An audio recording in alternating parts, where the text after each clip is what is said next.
DreAllDay.com. Now tuned in to the show where you learn the discipline to show up day after day to do the work, the confidence to put yourself out there boldly and authentically, and the mental toughness to continue showing up, doing the work, putting yourself out there, even when the success you expected to achieve is yet to be achieved. And on top of all this, you get a huge dose of personal initiative. That's the go-getter energy that moves me, you, and everyone else out there to go and make things happen instead of waiting for things to happen. We put all this together into one bundle, one package, one mindset, one method, one philosophy, one book, one show, and one masterclass that you are now listening to. It is called Work on Your Game. My name is Dre Baldwin, also known as Dre All Day, and welcome to the show. Today's topic, confidence of a teacher, the humility of a student. You need both. These are two necessary elements for every expert slash influencer slash course creator slash teacher, mentor, guru, whatever you want to call yourself out there. If you want to share information with other people, you also had to be humble enough to take in information from other people. And if you are taking in information from other people, learning from others, you also must eventually develop the confidence and the competence with which to get in front of a room of people, whether virtually or physically, and actually teach something to everyone else. No point in taking in knowledge if you're not going to share it and share the wealth with other people. And there's no point in you sharing knowledge with other people if you're not taking in anything, because you're not learning anything to be teaching. So you need both of these. Today I'm explaining both sides of this knowledge slash learning equation and how you will use both of these in sync. This is something that I've been doing for a very long time. Those of you who've been listening or following me anywhere for any period of time, you know that I'm a big reader. I read a whole lot. I read every single day. I listen to podcasts every day. I watch videos, not garbage stuff. I listen to podcasts and videos of people who are actually sharing something to teach. Usually business related or human psychology related or personal growth development related, because those are the things that I talk about, as you can see, or maybe even something sports based, since I come from a background in sports. And at the same time, I create a lot. I share a lot. So I have this masterclass that comes out every single day, videos on YouTube coming out every day. Those of you who are on my email list, if you're not, go to workonmygame.com and get on it. It's completely free. I send out a new article every single day, and this brand new material every day. So some people have asked me or may wonder, how are you coming up with this brand new material every single day? Where are you getting the ideas from? Well, the fact is, I developed this skill of coming up with ideas, but I'm also a creator, but also because I take in so much from other people and combine it with my deep experience of life, from sports to business and all the other things that I've experienced, that allows me to, I have a lot of experiences to combine with the knowledge that I take in. So it's not like I'm just spitting back to you what somebody else said, because there'd be no point in me doing it if that's all I was doing. I'm able to combine it with what I've gotten from my own life and create something brand new from it. So without me stepping on the points I'm going to give you here today, let's get right into it. Today's topic, once again, confidence of a teacher, the humility of a student. Point number one, to be a teacher, you got to put yourself out there and give value to others, right? But that requires two internal traits. All right, if you're going to teach, if you're going to have clients, if you want to do a master retreat, if you want to be a professional speaker, if you're going to write a book, you're going to start a podcast, start a blog, be a YouTuber, if you're going to be teaching something that's based on giving people knowledge, you're going to be a knowledge entrepreneur, infopreneur as they call it, you must have two things. You must first have the confidence to get in front of an audience and deliver what you're delivering in a believable way. I just talked a few episodes ago where I talked about how they evaluate you. Those of you who plan on getting into the professional speaking field or any field where people are looking at you and basically deciding if your message actually matters. I talked about this in masterclass number 1410 just a week ago. So you have to have the confidence to be believable. People had to believe that what you're delivering actually is something they should listen to and something that they should apply. And that's based a whole lot more on your what's the word I'm looking for? Your posture, which I talked about right after that in masterclass 1411. Whether people believe you or not, or think that your message actually matters, there's a lot more about your posture, your confidence, than it is about the actual words that you say and the validity of the information that you're sharing. Because if you really think about it, the people in the audience probably don't know your subject as well as you, or even close to as well as you do. So they don't know what you're saying is true or not for the most part. They haven't considered it as deeply as you have to be standing in a room talking about it. So they're basing whether they're going to believe you or not on your posture more than they are on actual deep analysis of your words. Because as I've told you many times here on this class, people are not thinking about you as much as you are thinking about you. And they're not going to think about you as much as you think about you. They're going to make a snap judgment, and you can help them with their snap judgment by having your posture in such a way that they're going to believe everything that you say just because of the way you present yourself. So the first thing you got to have to be a teacher, guru, expert is you must have the confidence to deliver your message in a believable way that people decide that they're going to believe it. Okay? Not based on people's research, because nobody's researching your points after the fact. They're just deciding whether you're believable or not within like 2 seconds. So that's the first thing you got to have. Remember what we talked about in, again, the masterclass number 1411 on posture and 1410 on how they evaluate you, but also masterclass number 1384. If you did not listen to that or you don't remember what I talked about there, then I suggest, if you have access as a gang group member, you got full access to everything I've ever put out here. 1384, the topic was people buy the messenger before we buy the message. That's a very important masterclass for all of you to understand. When you're putting yourself out there the way that, as you're listening to me right now, or if you're going to write or you're going to do videos, people are not analyzing your message. They're looking at you and or listening to you or reading you, and they're deciding based on surface cues whether you are believable or not, whether you are credible or not, whether you're someone who knows what they're talking about, whether you're someone who needs to be listened to, and they decide that, based on that, they decide whether they're going to listen to anything you have to say. All right, we buy the messenger before we buy the message. People judge you on how you present yourself more than they judge what you actually say. Confidence goes a very, very, very long way with that. Notice how many times I said very there? It's basically 90% of the game. Damn near the whole game of being an expert or doing any form of public presentation. Your confidence tells people whether to listen or to not listen. All right, it's either A or B. To listen or it's a binary decision people are making here. It is not, all right, how much of it am I going to believe, or am I going to go this far but not go that far? No, people either deciding yes, I'm listening, or no, I'm not listening. Now, they may be too polite to just walk out of the room once they decided to not listen, but they've decided, okay?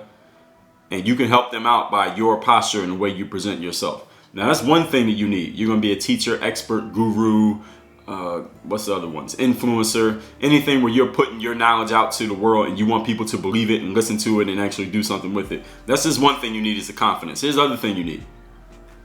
You need the competence to actually have something to say and share something that is actually of value for your audience. Now, you may be wondering, Dre, you just said that 90% of the game is people just buy your confidence and the way you believe yourself. So why do I need competence too? Well, maybe if I'm just confident, even if I'm saying some bullshit, people are going to buy into it and they're going to believe it and they're going to listen to me. Why do I even need the competence part? Let me tell you why you need the competence part.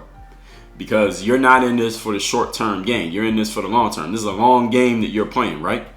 Therefore, if you're going to be out there sharing knowledge with people, you're going to be a knowledgepreneur or infopreneur, you're going to be an expert on a certain subject, you must have competence to give people some actual value that when they apply it and they use it, they get actual results. Because if you're not doing that, if people are not getting actual results from the things that you're sharing, that means they're going to apply it the first time, get no results, or see that it doesn't really work for them, and then they're not going to come back to you. Then they're not going to buy from you again. Then they're not going to listen to you anymore. Then they're not going to subscribe to your, not going to stay subscribed to your material. They're not going to keep buying your products. They're not going to stay paying for your membership or whatever it is you're offering. They're not going to come to the room next time you're giving a live presentation because they know that the material that you share isn't actually giving them a real result. So you need the competence. The confidence gets people to listen to you, and that's 90% of the job. But you got to finish the job. Now, you got to do the other 10%. The other 10% is you got to be competent enough to give people something that they have not heard or done before, and or get them to do things that they haven't done before and get an actual result from it. And when they're getting a result, then they'll come back. They're like, damn, I did that first thing. I got a result from it. I'm going to come back and I'm going to buy the next book, or I'm going to come to the next live event, or I'm going to listen to the next episode of the show, or I'm going to watch the next video, I'm going to read the next article, I'm going to read the next chapter of this book because I got some value out of the first chapter. So you got to be competent enough to actually get people some results. If people are not getting results from listening to you or following you, they're not going to keep following you. All right, nobody does something for nothing. All right, no sane individual. All right, they will give you a chance through your confidence, but they will continue to come back and they'll open their wallets and they'll spend money with you through your competence. Have something to say and share something that is of value to your audience. What is value to your audience? That's something that's going to get them closer to the results that they want. So if you don't know what that is, then you need to go ask and find out what are the results they want. Then make sure you're delivering something that helps them get there. Even if you have all the confidence, if your material is not providing value, as I just said, they're not coming back. So yes, you must believe in yourself 100%. You got to think that you're great. You got to think that you're the shit at what you're doing, because if you don't, nobody else is going to think that. But at the same time, you got to have some substance behind that belief that makes your belief real. All right, if you don't have any substance behind it, then it's not going to last too long. It's like eating candy. Like, the candy tastes good for the 10 minutes that you're eating it, but as soon as you're done eating it, you're hungry all over again. All right, you need some substance. All right, you need some whole foods. You need a real good meal.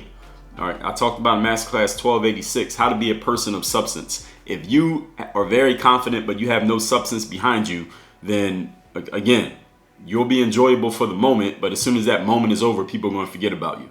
All right, if you go on social media, you see a whole lot of people who can present themselves very confident, but there's no substance behind what they're offering. All they're offering is, hey, look at me, look how confident I am, look how good I look, or look how shiny this object is, whatever it is I'm showing you. But if there's no substance behind it, then it doesn't have lasting power. It doesn't stick. It doesn't stick to the ribs, okay? It doesn't stick to the brain. It's not going to make an impact over the long term. Substance makes an impact over the long term. Confidence can grab somebody's attention in a short period of time, and you can hold it for a short period of time, but with no substance, you will not be able to hold it for a long period of time. So the question for you is, are you in this for the sprint, or are you in this for the marathon? Which are you in it for? All right, this is like an ultra marathon. It's not just 26.2. It just keeps going. All right, it's one of those marathons that doesn't end. You just keep going until everybody else stops running. You're the only one left. There's a marathon like that, by the way. I read an article about it. I read it on this website called deadspin.com, which doesn't actually even exist anymore. But they were talking about this. It was a marathon where people would run. The actual course was only like 2 miles or something like that. So all these people would start at the start line, right? And then the whistle would blow at a certain time, and then everybody did the 2 miles around the track. And then after the 2 miles, there was like a 15-minute break or something like that. And then after 15 minutes, the whistle would blow again, and everybody had to start again, go around the whole 2 miles again. And this was like kind of like an obstacle course type thing. It was outside. It was not like a flat track or a clay surface or something like that. And it just kept going over and over and over again. And if you think about this, just 2 miles. Every 15 minutes with a break. So you can imagine it starts with a whole lot of people, but then as it just keeps going and going and going, eventually people start dropping out because they get tired, or they need some sleep, or they want something to eat, or they just don't answer the bell when that whistle blows to go again. And eventually people stop coming to the start line. And eventually you only got a couple people left, and whoever's the last person standing to complete the whole course, the 2 miles, when the whistle blows, they become the winner. And this takes like a day plus for you to whittle down everybody. But anyway, I'm telling you all that to tell you this. You're in the long run, you want to outlast your competition, you must have substance on top of your confidence. A lot of people can fake confidence. You cannot fake substance, at least not for long. Point number 2, because there's more to this. Today's topic, once again, is having the confidence of a teacher, but also having the humility of a student. This is point number 2. In order for you to teach consistently and continue to deliver value, you must, as the teacher, guru, expert, you must invest in yourself in terms of learning. Because if you're not putting more into that pot, then you're not going to have anything to pour out of that pot. You cannot give what you don't have. Masterclass number 609, I told you, explain to you the 5 forms of investment: time, money, attention, energy, focus. You will need to put all of these into being a student, as well as putting them into being an expert, master, teacher. In short, knowing that you don't know everything, that you're closer to knowing nothing than you are to knowing everything, is the key to being a student. I'm going to say that one more time for the slow learners out there. The key to being a student is knowing and accepting, both logically and emotionally, that you are closer to knowing nothing than you are to knowing everything. And when I say understanding both logically and emotionally, what I mean is, you probably logically will agree with damn near everything that I say here on this show, because I think I'm pretty good at making logically sound arguments. For the most part, I think I am. So you will probably agree with the stuff that I'm saying, again, because you understand it, because it makes sense. You understand English, but do you understand it emotionally? Understanding something logically means you could just repeat it back to me. You could write it down. You can like it if somebody posts it online. Understanding something emotionally means you are acting on it, and your actions reflect that you understand it, and your actions reflect not only that you understand it, but you believe it. See, I can understand something, but if I don't really believe it, I'm not going to do anything about it. I can understand if you say something like, all right, if you're going to buy a ticket to my event, let's say you're the salesperson, you say, Dre, you want to buy a ticket to my event, you got 48 hours to buy that ticket. And I can say, okay, I heard you, I read the message, I get it. I understand that I got 48 hours to buy a ticket to your event. But if I don't actually believe you that you're going to close that web page in 48 hours, then I might not buy the ticket. I might wait and see what you're going to do. But if I believe that you're actually going to close the cart and I cannot buy a ticket after that 48-hour time period is up, then I'm going to go buy my ticket if I want to be at the event. All right, that's belief. That's the difference between understanding something and believing something. A lot of people understand things, but they don't do anything with all their understandings. All right, these are the type of people who they have a challenge. They come to you with a challenge. You tell them how to resolve the challenge, and they say, yeah, I know, or I already know that, or yeah, I read that before, or yeah, I heard that before. And then you're looking at them crazy like, okay, motherfucker, if you understand it, why aren't you doing it? Why do you still have the same problem if you understand that already? Because if you would follow that, then you wouldn't have this problem. All right, that's the difference between understanding and believing. When you believe something, you act on it.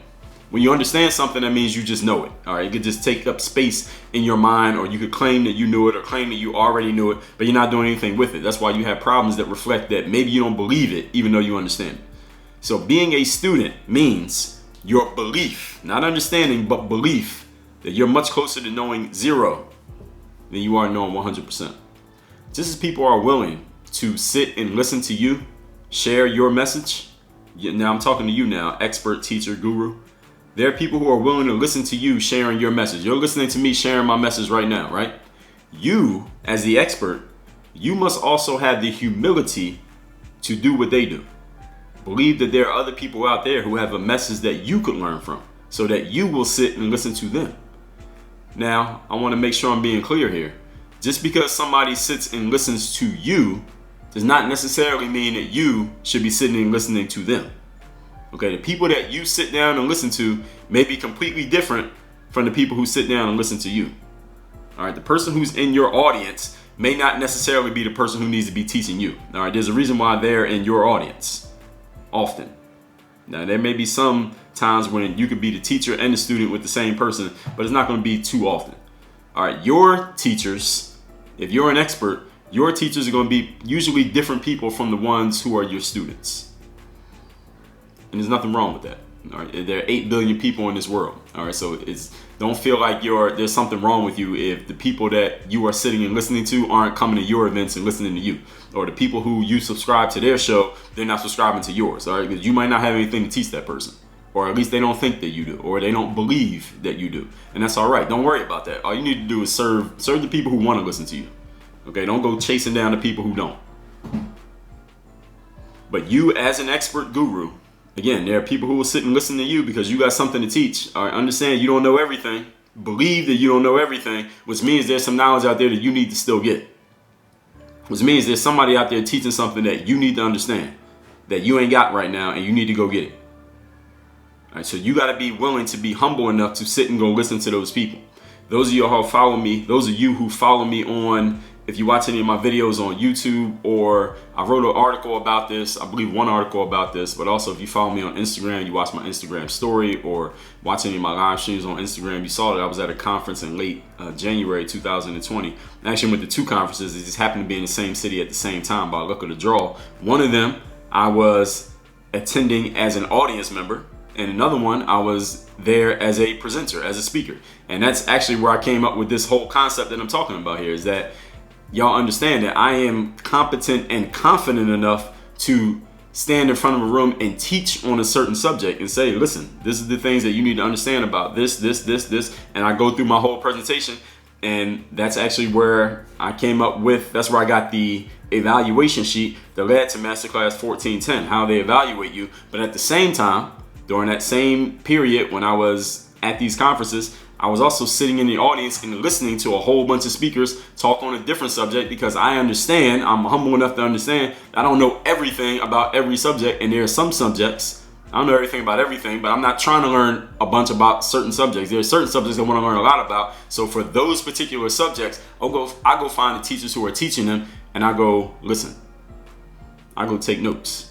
I go open up I don't take notes with my hand. I take notes with, well, not written, let's say. I take notes with my hands, but through my phone. So I type my notes down in my phone. I review those notes, and I get all the handouts that they give out, and I get all the videos and all the bonus materials, and I go through that stuff, and I listen to it, and I watch it, and I read it over and over again until it becomes part of my own knowledge, combined with my own experience, and before you know it, boom, we got another episode to work on your game show.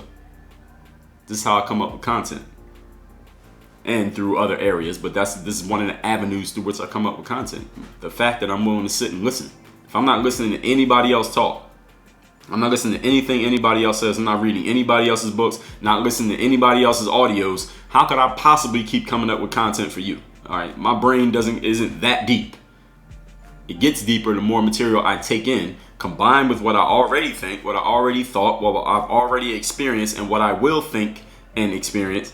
And then I come up with new stuff. And this is the same thing you as an expert can be doing. Now, why you're not doing it yet, I don't know.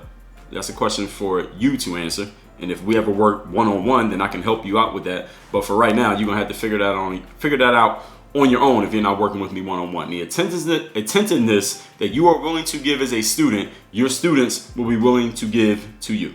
All right, this is the law of karma in action. Point number 3. Today's topic is the confidence of a teacher and the humility of a student, the combination of both that you will need to be an expert out here in these streets. Point number 3.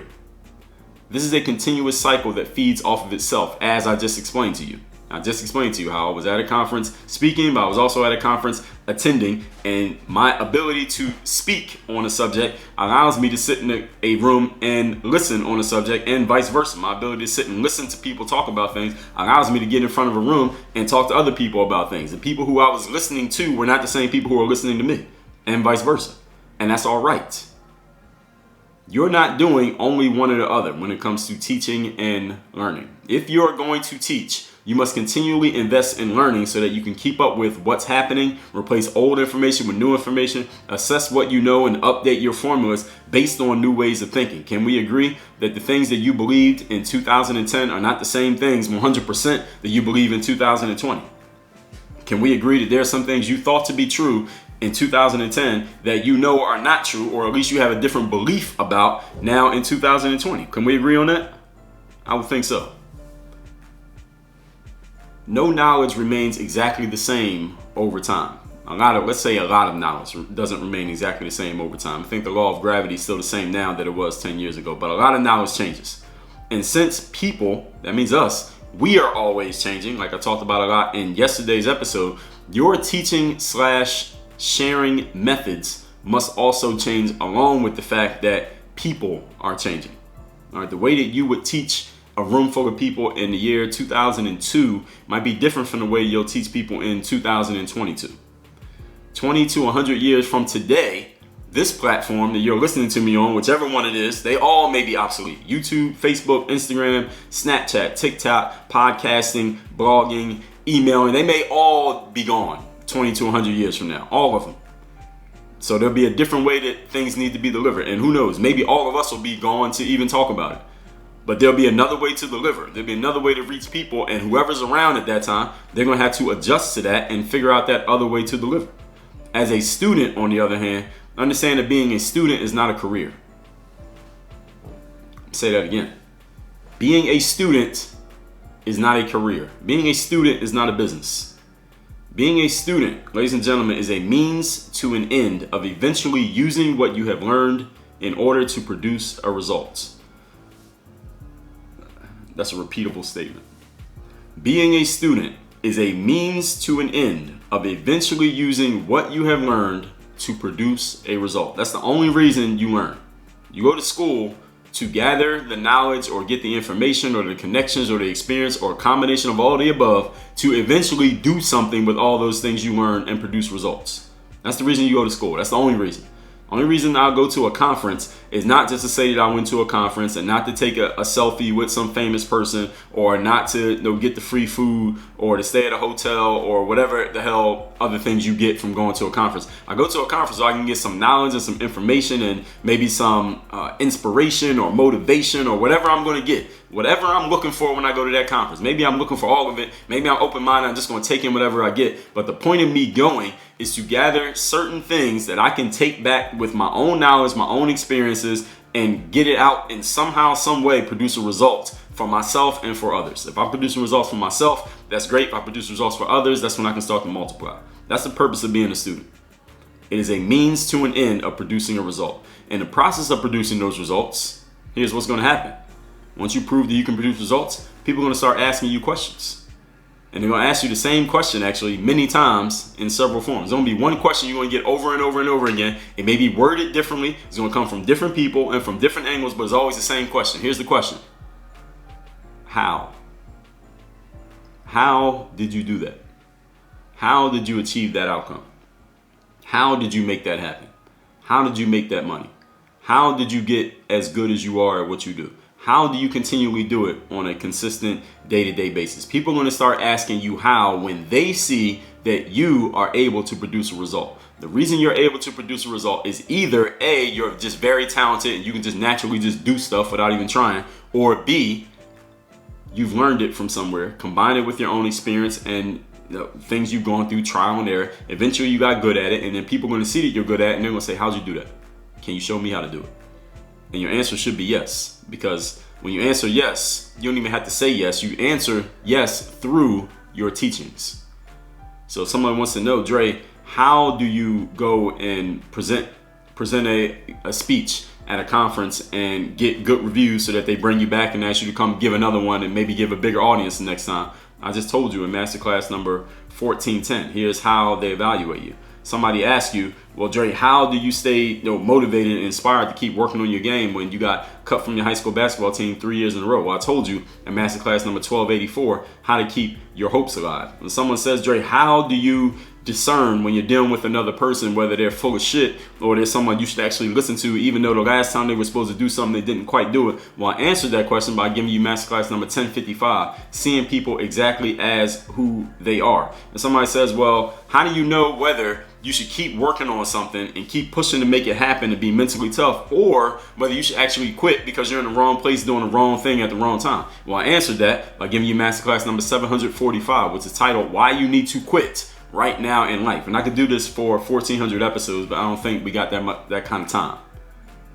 But do you understand what I'm showing you here? When you ask me how, I respond by teaching. I respond by creating a course. I respond by writing a book. I respond by maybe emailing you back or responding to your DM or making it a masterclass here or a YouTube video or an article or a tweet or an Instagram post. I respond by teaching. When someone asks me, how were you able to do that? Or sometimes I'm able to do something and you might not even know I did it yet, but I'll answer before you even ask the question. I'll go create something. Listen, these masterclasses here, not every single one of these is a result of somebody asking me a direct question. All right, I didn't make 1,400 masterclasses based on 1,400 direct questions. Sometimes I answer a question that I think people are going to be asking without them even asking it. All right, that's just a skill of mine to get into the mind of the consumer. What might this person need help with? Let me answer that question before they even ask it. Or I got a question that I need to answer for myself. And when I answer it for myself, I say, you know what? I am probably not the only person in the world thinking this. Let me put this out so that everybody can learn from it. But again, that's just me. You got to figure out what your way is going to be. Understand that teaching is a skill that you develop. Teaching is a skill. It is not a talent.